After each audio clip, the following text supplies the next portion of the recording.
Hi hello வணக்கம். எல்லாம் எப்படி இருக்கீங்க? ஹோப் எல்லாம் நல்லா இருப்பீங்கன்னு நினைக்கிறேன். எல்லா நாளும் இனிய நாளாக இருக்கிறதுக்கு நான் இறைவன்கிட்ட பிரார்த்திக்கிறேங்க. இன்றைக்கி விலாக் பார்த்தீங்கன்னா நான் வந்து ஸ்டார்ட் பண்ணியிருக்கேன். இந்த விலாக் வந்து ஜென்ரலாக எப்பயும் பண்ணுற க்ளீனிங் ஒரு ரொட்டீனோடு தான் ஸ்டார்ட் ஆகிருக்கு. ஆக்சுவலி பார்த்திங்கன்னா நான் வந்து அமேசானில் பர்ச்சேஸ் பண்ண ஒரு டூல் தான் ஆக்சுவலி இது. ரொம்ப நாள் ஆயிடுச்சு இது வாங்கி.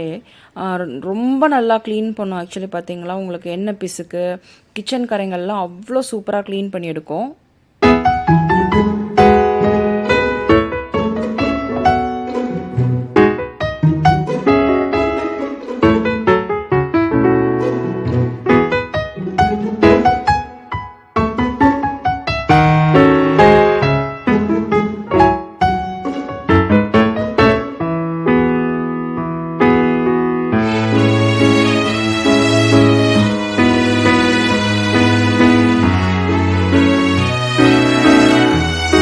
இந்த ஸ்டீமர் பார்த்தீங்கன்னா நிறைய பர்பஸ்க்கு யூஸ் பண்ணிக்கலாம். பட் ஆனால் நான் இன்றைக்கி கிச்சன் க்ளீனிங்காக தான் யூஸ் பண்ணிக்க போகிறேன்.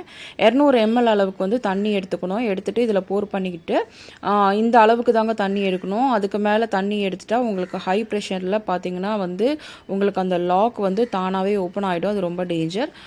இதில் வந்து பண்ணிவிட்டு மேலே இருக்க அந்த லாக் வந்து நல்லா லாக் பண்ணிக்கணும். டைட்டாக லாக் பண்ணிக்கிட்டோன்னா உள்ளே கொதிக்கும் போது நமக்கு தண்ணி வந்து வெளியே சிந்தாது, நமக்கும் பயமாக இருக்காது. இது பார்த்திங்கன்னா அந்த ஸ்டீமர் வந்து ஆன் ஆகிட்டு உங்களுக்கு வந்து ரெட் கலரில் வந்து லைட் எரியும். கொதிக்க ஆரம்பித்து அதோட இது ப்ராசஸ் முடிஞ்சோன்னா அந்த பட்டன் வந்து அந்த லைட் வந்து ஸ்டாப் ஆகிடுங்க.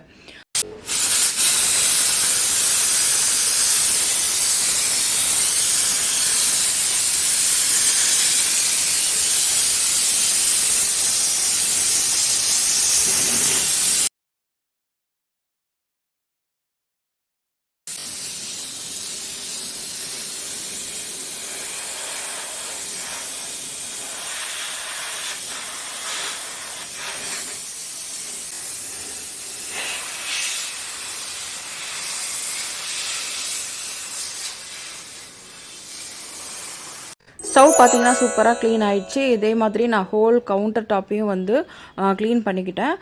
ஸோ தட் வந்து ஒரு வாரத்துக்கு நமக்கு வந்து எந்த பிரச்சனையும் இருக்காது.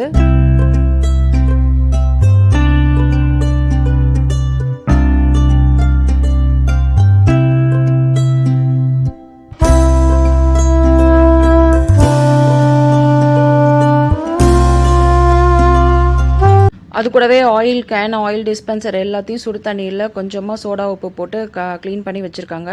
இது நல்லா க்ளீன் ஆகிடும்.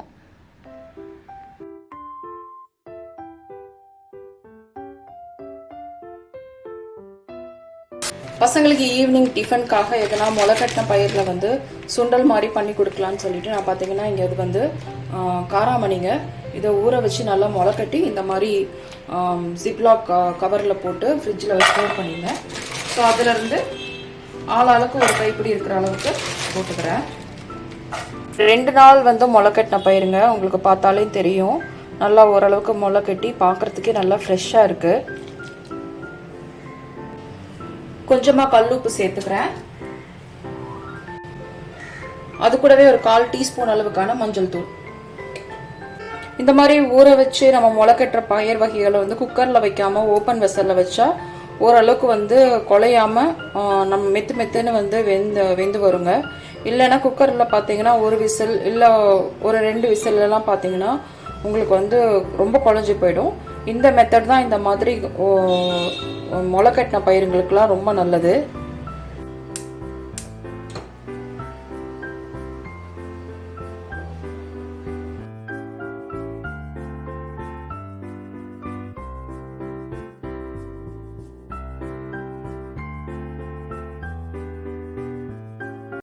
வழக்கம் போல் தாளிக்கிற மெத்தட் தான் யூஸ் பண்ணிக்க போகிறேன். கடாயில் கொஞ்சமாக தேங்காய் எண்ணெய் விட்டுட்டு கடுகு உளுத்தம் பருப்பும் கொஞ்சம் ஜீரகமும் சேர்த்துக்க போகிறேன். ஸோ அதோடு வந்து உங்களுக்கு சாப்பிடும்போது அது நல்லா வாசனையாக இருக்கும்.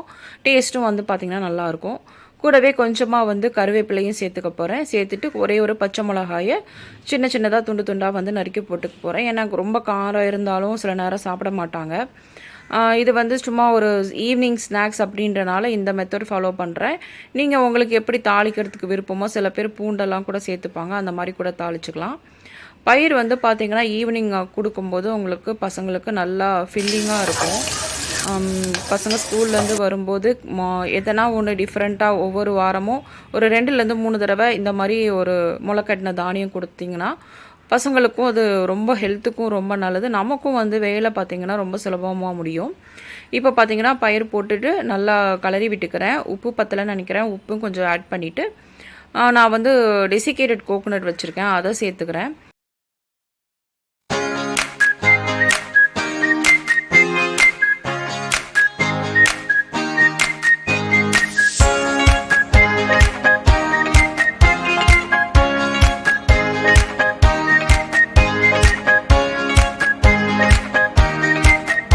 இன்னும் கொஞ்சம் ஃபில்லிங்காக இருக்கிறதுக்காக பிரெட் டோஸ்ட் பண்ணிக்க போகிறேங்க.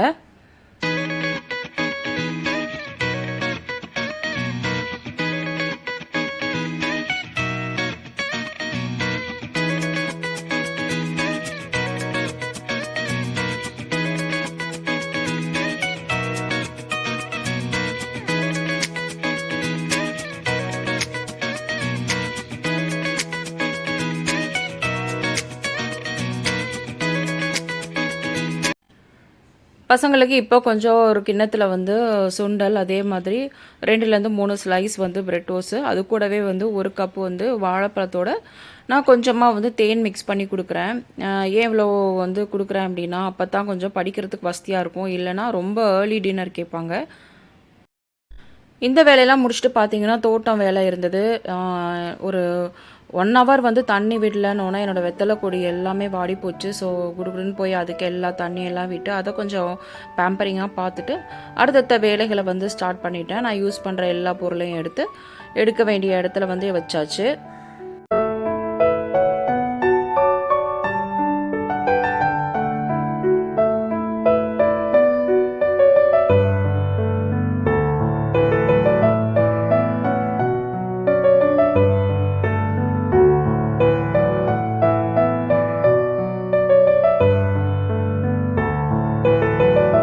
எங்கள் வீட்டில் வந்து பார்த்திங்கன்னா நாங்கள் இருக்க அப்பார்ட்மெண்ட்டில் ஒரு திடீர்னு ஒரு நைட்டு 8 மணிக்கு பார்த்திங்கன்னா ஒரு போன வாரம் லாஸ்ட் வீக்கு கரண்ட் வந்து பார்த்திங்கன்னா பக்கத்தில் இருக்க டிரான்ஸ்ஃபார்மர் வந்து வெடிச்சிச்சு. ஸோ அதுக்கப்புறம் வெடித்த பிறகு கரண்ட் ஒரு ஹோல் நைட்டும் இல்லை, அடுத்த நாள் 10 o'clock தான் வந்தது. அன்னைக்கு வந்து ஒரு பிரச்சனையும் இல்லை, கரண்ட் இல்லை அப்படிங்கிறத எல்லோரும் சமாளிச்சாச்சு. ஒன்றும் நார்மலாக எப்படி போகுமோ அது மாதிரி போயிடுச்சு. பட் ஆஃப்டர் ஒரு 4 டேஸ்க்கு அப்புறம் என்ன ஆயிடுச்சுன்னா, எங்கள் வீட்டில் வந்து ஒரு ஃபேனு ப்ளஸ் ரெஃப்ரிஜிரேட்டரில் யூஸ் பண்ண ஸ்டெபிளைசர், அது கூடவே நாங்கள் வந்து இன்வெர்ட்டரோட கனெக்ஷன், அந்த ஒரு ப்ளக் பாயிண்ட் இருக்கும் இல்லைங்களா, அது கூட ப்ளஸ் வந்து டிஷ்வாஷரோட அந்த பேனல் நம்பர்ஸ் வரும் இல்லைங்களா, அந்த பேனல் எல்லாமே ஒரே நாளில் மொத்தமாக ஒன்றுக்கு அப்புறம் ஒன்றும் ஒர்க் ஆகலை. என்ன ரீசன்னும் தெரியல. சரி, ஓகே, நம்ம வந்து ஒரே நாள் இப்படி ஆயிடுச்சுன்னு சொல்லி உடனே எலக்ட்ரீஷியன்லாம் கூப்பிட்டு செக் பண்ண பிறகு தான் தெரிஞ்சுது. நம்ம எப்போவுமே பொதுவாக அந்த ப்ளக் வந்து நம்ம பண்ணி தான் வச்சுருப்போம், ஸ்விட்ச் தான் ஆஃப் பண்ணியிருப்போம். பட் இந்த டிரான்ஸ்ஃபார்மர் வெடித்து அதுக்கப்புறம் ஒரு 4 டேஸ் வந்து நல்லா தான் எல்லாமே ஓடிச்சு. அதுக்கப்புறம் இருந்த ஒரு கரண்ட்டோட ஒரு எப்படி சொல்கிறது, ஒரு வோல்டேஜ் ப்ராப்ளத்தினால மொத்தமாக இந்த விஷயங்கள்லாம் அடிபட்டு போச்சு. எனக்கு மட்டும் கிடையாது, எங்கள் அப்பார்ட்மெண்ட்டில் நிறைய பேர் வீட்டில் வந்து வாஷிங் மிஷினு, அதுக்கப்புறம் ஃப்ரிட்ஜு எல்லாம் ஒருத்தரோட வீட்டில் வந்து போட்டிருந்த 5 ஃபேனு ஒரே நாள் வந்து 2 நாள் ஒர்க் ஆச்சு, 3ஆவது நாள்லேருந்து பிரச்சனை ஆயிடுச்சு. ஸோ இது எல்லாமே பார்த்திங்கன்னா இந்த டிரான்ஸ்ஃபார்மருக்கு அப்புறம் வெடித்து அப்புறம் வந்து அந்த வந்த பவர் சப்ளையால் வந்தது. அவங்க என்ன சொன்னாங்கன்னா, நீங்கள் வந்து எந்த பொருள் போட்டாலும் ஸ்விட்ச் போட்டுட்டு ப்ளக் பண்ணிவிட்டு அப்படியே விட்றாதீங்க, நீங்கள் வந்து ப்ளக்கை கூட எடுத்து விட்டுருங்க, ஸ்விட்ச் எப்போ யூஸ் பண்ணுறீங்களோ அப்போ மட்டும் அதை போட்டுக்குவோங்க அப்படின்னாங்க. ஏன் இதை சொல்கிறேன்னா, ஃபேனு அதுக்கப்புறம் நம்மளோட ரெஃப்ரிஜிரேட்டரு இதோட ப்ராப்ளம்லாம் கூட ஆள் வந்து நமக்கு வந்து கிடச்சிரும். பட் ஆனால் இந்த டிஷ்வாஷரோட அதை சர்வீஸ் பண்ணுறதுக்கு நான் ஒரு 4 நாளாக பட்ட அவஸ்தை வந்து ரொம்ப மோசங்க. அதாவது நம்ம ஒரு ப்ராடக்ட் வாங்கிடுறோம், அது நம்ம பழகிடுறோம், அது திருப்பி ரிப்பேர் ஆவோ இல்லை ஏதாவது ஒரு பிரச்சனை ஆயிடுச்சுன்னா அதை சர்வீஸ் பண்ணுறதுங்கிற பெரிய தலைவலி. ப்ளஸ் வந்து அது நான் வந்து ஏதோ ஓரளவுக்கு அமௌண்ட்டில் ஆகும் அப்படின்னு பார்த்தா அது கிட்டத்தட்ட 4600 ருபீஸ்க்கு ஆயிடுச்சு.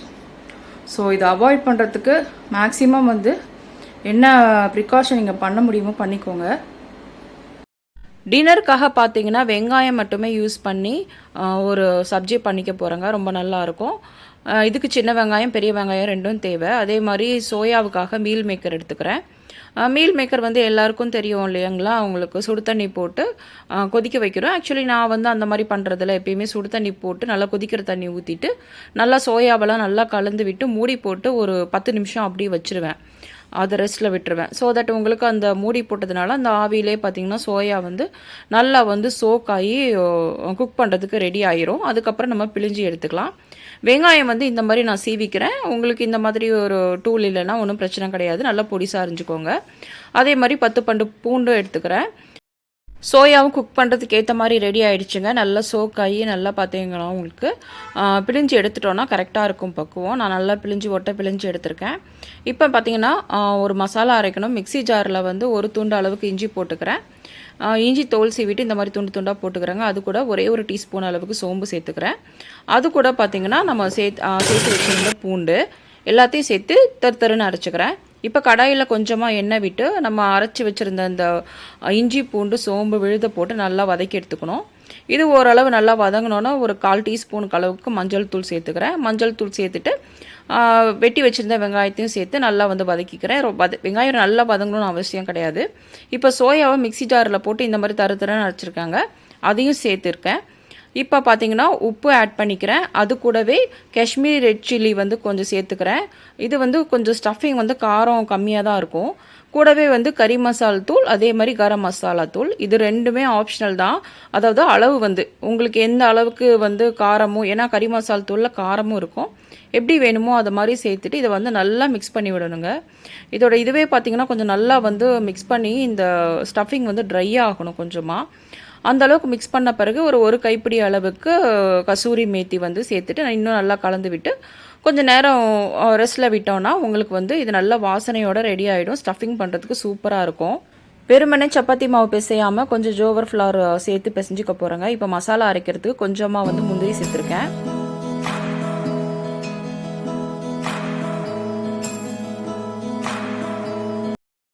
அது கூடவே ஒரு கைப்பிடி அளவுக்கான தேங்காய், 1 டீஸ்பூன் அளவுக்கு எள்ளு, அதாவது இது வறுக்காத வெள்ளை எள்ளு தான். இதையும் சேர்த்து மிக்ஸி ஜாரில் கொஞ்சமாக தண்ணி விட்டு நல்லா அரைச்சி எடுத்துக்க போகிறேங்க. இப்போ கடாயில் நல்லெண்ணெய் சேர்த்துருக்காங்க. இதுக்கு கொஞ்சம் எண்ணெய் ஜாஸ்தியாக தேவை. இப்போ கருஞ்சீரகம் சேர்த்துருக்கேன். இப்போ அரைச்ச வந்து இஞ்சி பூண்டு சோம்பு விழுது கொஞ்சமாக சேர்த்துட்டு இதை நல்லா வதக்கி எடுத்துக்க போகிறேன். இது வந்து நல்லா பச்சை வாசனை போகணும். இப்போ இது ஓரளவுக்கு நல்லா பச்சை வாசனை போய் நல்லா பொரிஞ்சு வரும்போது இந்த ஸ்டேஜில் பார்த்தீங்கன்னா நான் வந்து வெங்காயத்தை ஆட் பண்ணிக்க போகிறேன். வெங்காயம் வந்து நான் சின்ன வெங்காயம் பெரிய வெங்காயம் ரெண்டுமே சேர்த்துருக்கேன். உங்களுக்கு வந்து எந்த வெங்காயம் இருக்கோ அதை சேர்த்துக்கலாம், ஒன்றும் பிரச்சனை கிடையாது. வெங்காயம் பார்த்திங்கன்னா உங்களுக்கு நல்லா வதங்கணுங்க. ரொம்ப பச்சையாக இருக்கக்கூடாது. பச்சையாக இருந்ததுன்னா ஸ்வீட்டாக இருக்கும் சப்ஜி. அதனால் இது கண்ணாடி பதம் வர அளவுக்கு ரொம்ப கேரமலைஸ் ஆக தேவையில்லை, பட் ஆனால் நல்லா வதங்கணும். இப்போ வந்து பார்த்திங்கன்னா ஒரு 1/4 டீஸ்பூன் அளவுக்கான நான் மஞ்சள் தூள் சேர்த்துக்கிறேன். மஞ்சள் தூள் சேர்த்துட்டு நல்லா வதக்கி எடுத்துக்கலாம். தேவையான அளவுக்கான உப்பும் கூட சேர்த்துக்கோங்க இந்த சமயத்தில், அப்போ கொஞ்சம் சீக்கிரம் வதக்கிடும். இந்த ஸ்டேஜில் பார்த்தீங்கன்னா ஒரு 1/4 டீஸ்பூன் அளவுக்கு கடலை மாவு சேர்த்துருக்கேன். கடலை மாவு சேர்த்தா இந்த சப்ஜி வந்து கொஞ்சம் எல்லாம் ஒன்று சேர்ந்தாப்பில் வரும். இது வந்து கடலை மாவு நல்லா இந்த எண்ணெயில் வறுபடணுங்க. கடலை மாவு வறுபடாமல் நீங்கள் மற்ற மசாலாவை போட்டிங்கன்னா உங்களுக்கு வந்து அது நல்லாவே இருக்காது டேஸ்ட்டு. ஸோ கடலை மாவு நல்லா வறுபடணும். நல்லா வறுப்பட்டு உங்களுக்கு அதை பார்க்கும்போதே தெரியும். இந்த ஸ்டேஜில் 1 டீஸ்பூன் அளவுக்கான தனியாத்தூள், கொஞ்சமாக மிளகாய் தூள் சேர்த்துக்கலாம் காரத்துக்கு ஏற்ற மாதிரி. மற்றபடி வேறு எந்த பெரிய பச்சை மிளகாயோ இல்லை வேறு எதுவுமே தேவையில்லை. இப்போ அரைச்சி வச்ச நம்ம விழுது இருக்கு இல்லைங்களா, அதையும் சேர்த்துட்டு நல்லா கலந்து விட்டுக்கலாங்க. நான் கொஞ்சமாக தண்ணி கூட எக்ஸ்ட்ரா சேர்த்து கலந்து விட்டுருக்கேன். ஏன்னா எள்ளு சேர்த்துருக்கனால கொஞ்சம் சீக்கிரமாகவே கட்டியாயிடும். இப்போ வந்து 1/2 டீஸ்பூன் அளவுக்கு கரம் மசாலா தூள் சேர்த்துருக்கேன். நான் கொஞ்சமாக கடைசியாக ஆம்ச்சூர் பவுடர் சேர்த்தேன் புளிப்புக்காக. அப்படி இல்லைனா நீங்கள் எலுமிச்சம்பழ சாறு கூட விட்டுக்கலாம். இதுக்கு தக்காளி தேவை கிடையாது. இப்போ கொஞ்சமாக தனியாக சேர்த்துட்டு, அதாவது கொத்தமல்லி சேர்த்துட்டு கலந்து விட்டுக்கலாம். இப்போ சப்பாத்தி செய்கிறதுக்கு நான் ஸ்டஃபிங்காக சேம் அளவு உருண்டை எடுத்துருக்கேங்க. மாவு எந்த அளவோ அந்த அளவுக்கே வந்து ஸ்டஃபிங் எடுத்துருக்கேன்.